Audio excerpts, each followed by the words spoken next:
Hello students, welcome to my YouTube channel growing chemistry. आज हम start कर रहे हैं 10th क्लास का chapter number 4, that is carbon and its compound. ये हमारे पास सेकंड टर्म का सिलेबस है। इस चैप्टर में हम कार्बन और इसके कंपाउंड्स के बारे में डिटेल में स्टडी करेंगे। उनके इम्पोर्टेंस, उनके यूजेस के बारे में डिटेल में हम बात करने वाले हैं। तो सबसे पहले जो हमारे पास है वो हर चीज़ आती है organic compounds. So organic compounds are those compounds that are mainly made up of carbon.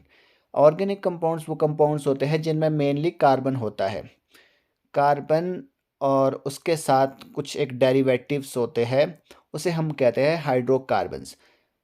Hydrocarbons basically study of carbon and hydrogen होता है। तो ऑर्गेनिक कंपाउंड्स ये बेसिकली जो कार्बन एंड इट्स कंपाउंड्स है, इसमें हम हाइड्रोकार्बन की स्टडी करते हैं, which is the branch of organic chemistry. तो अगर हम प्रॉपर्टीज़ की बात करें, स्पेशल प्रॉपर्टी की बात करें कार्बन की, तो कार्बन वर्सेटाइल नेचर का होता है। वर्सेटाइल नेचर का मतलब है कि वो किसी के साथ भी एडजस्ट हो जाता है। For example, Akshay Kumar is a versatile actor. अगर उनके विलन के रोल दे दो तो वो विलन के रोल अच्छे से कर लेते हैं, कॉमेडी के रोल अच्छे से कर लेते हैं, हीरो के रोल वो अच्छे से कर लेते हैं। सेम उसी तरह से कार्बन भी हर एक एटम के साथ मिक्सअप हो जाता है। अगर हम बात करें first organic compounds which are synthesized in laboratory, that is urea.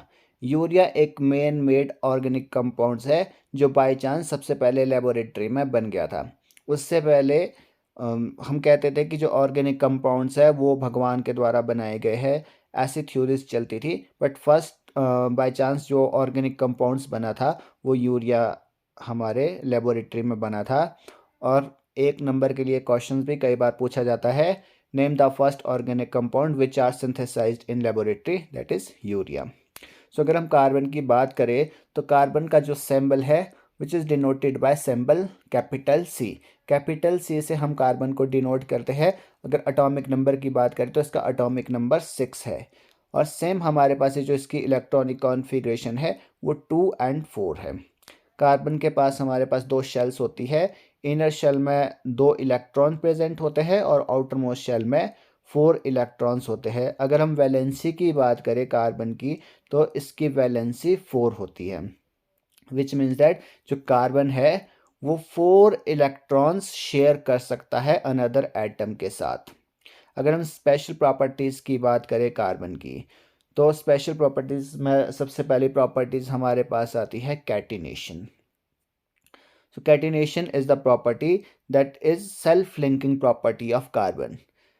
Catenation होता है कि अपने ही जैसे एटम के साथ लिंकेज या बॉन्डिंग बनाना, मतलब अपने जैसे एटम के साथ ये मिक्सअप हो जाता है।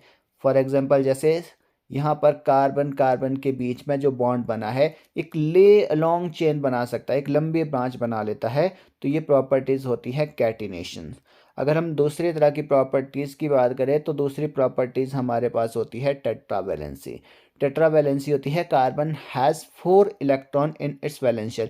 जैसे मैंने अभी बात की कि जो कार्बन की वैलेंसी है वो 4 होती है, तो सिमिलरली जो कार्बन के आउटर मोस्ट शेल में है वो 4 इलेक्ट्रॉन्स होते हैं, that it can easily lose, gain और share electrons with other atom and attain stability. तो ये जो 4 इलेक्ट्रॉन्स कार्बन के आउटर मोस्ट शेल में होते हैं, कार्बन इसको या तो इजीली लूज कर सकता है, इजीली गेन कर सकता है, या इजीली शेयर कर सकता है किसी और एटम के साथ और स्टेबिलिटी को अटेन कर सकता है। और उसी तरह से कार्बन मल्टीपल बॉन्डिंग कर सकता है। जो कार्बन के कंपाउंड्स है उसके बारे में हम एक अलग वीडियो में उसके बारे में बात करेंगे। आज के लेक्चर में बस इतना ही। वीडियो अच्छा लगे वीडियो को कीजिए लाइक एंड शेयर, चैनल को कीजिए सब्सक्राइब।